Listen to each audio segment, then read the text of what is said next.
The Story of Civilization, Part 2, The Life of Greece, being a history of Greek civilization from the beginnings and of civilization in the Near East, from the death of Alexander to the Roman conquest, with an introduction on the prehistoric culture of Crete by Will Durant. Chapter 12, Work and Wealth in Athens.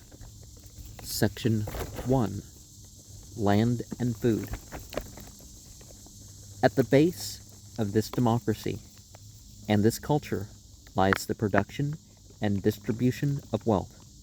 Some men can govern states, seek truth, make music, carve statues, paint pictures, write books, teach children, or serve what is considered to be gods, because others toil to grow food, weave clothing, build dwellings, mine the earth, make useful things, transport goods, exchange them, or finance their production, or their movement. Everywhere, this is the foundation. Supporting all society is the peasant, the poorest and most necessary of men. In Attica, he has at least the franchise. Only citizens are permitted to own land, and nearly all peasants own the soil that they till. Clan controlled of the land. That clan control of the land has disappeared, and private ownership is solidly established. Clan with a C, of course. As in modern France and America, this great class, the small proprietors, is a steadying conservative force in a democracy where the propertyless city dwellers are always driving toward reform. The ancient war between the country and the city, between those who want high returns for agriculture and low prices for manufactured goods, and those who want low prices for food and high wages or profits in industry.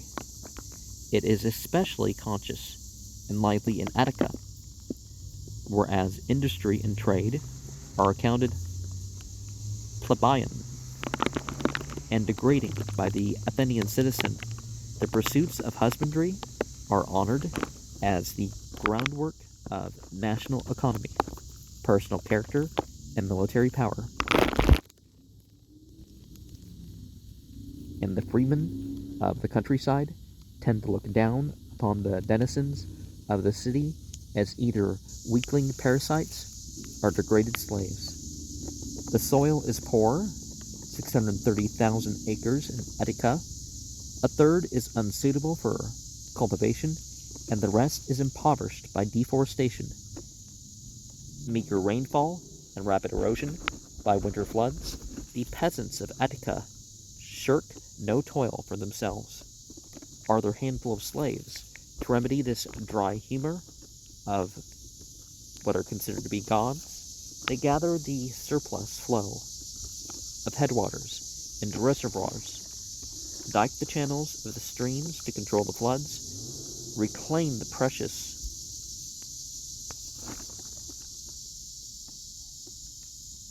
humus of the swamps, build thousands of irrigation canals to bring to their thirsty fields the trickle of the rivulets,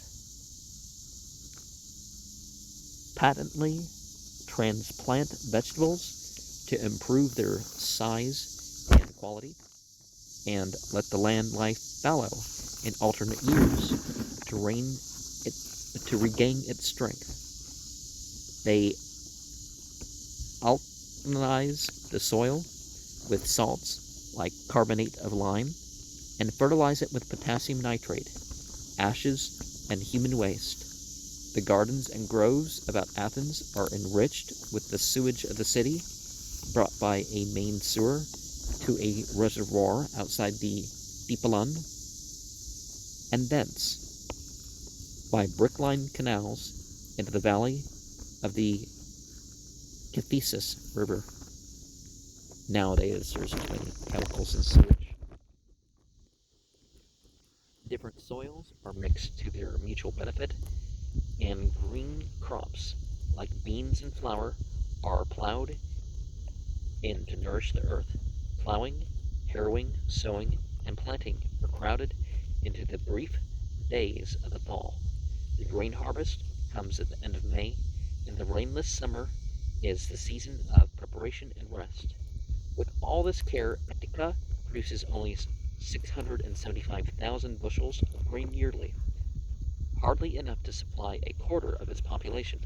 Without imported food, Periclean Athens would starve, hence the urge to imperialism and the necessity for a powerful fleet.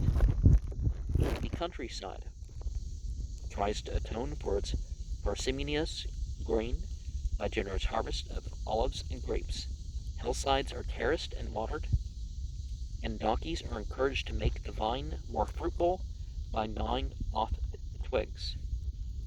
Olive trees cover many a landscape in Periclean Greece, but it is Pisistratus and Solon who deserve the credit for introducing them.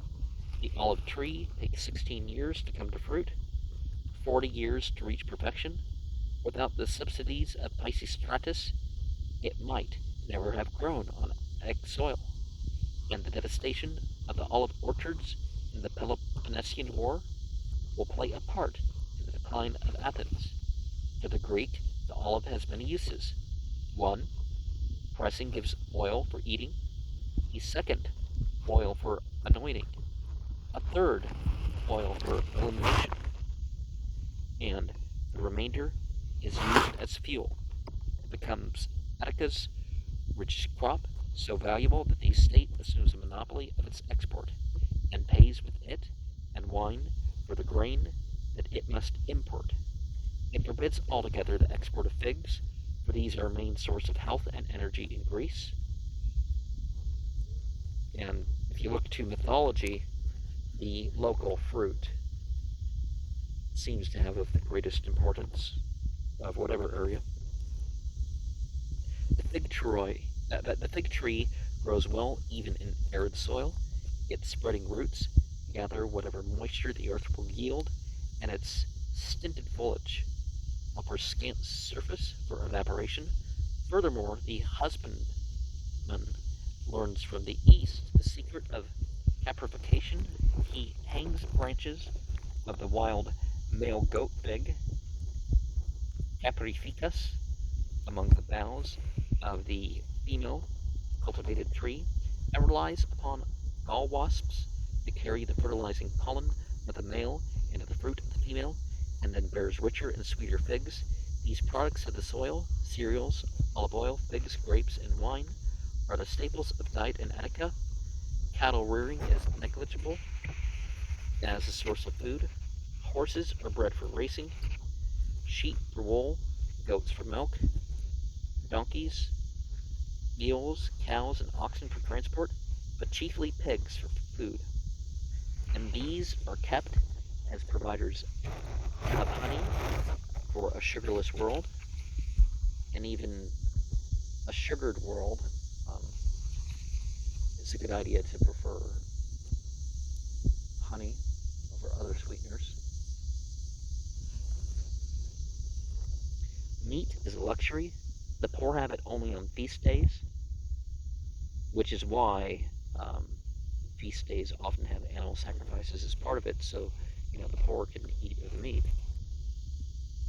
The heroic banquets of Homeric days have been disappeared. Fish is both a commonplace and a delicacy. The poor man buys it salted and dried. The rich man celebrates with fresh shark meat and eels. Cereals take the form of porridge.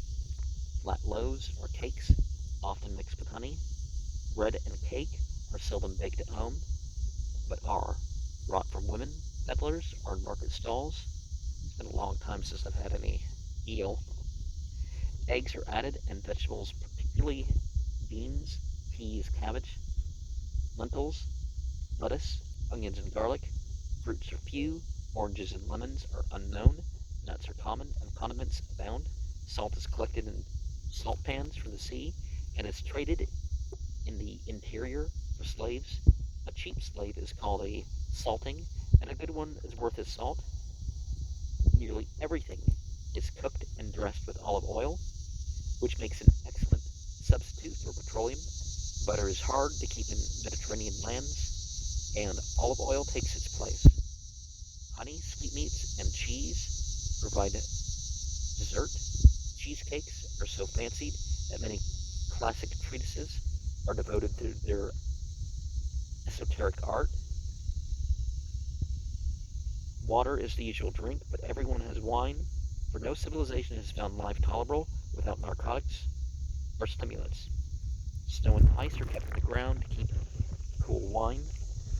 In the hot months, beer is known, but scorned in Periclean days. All in all, the Greek is a moderate eater, and contents himself with 2 meals daily.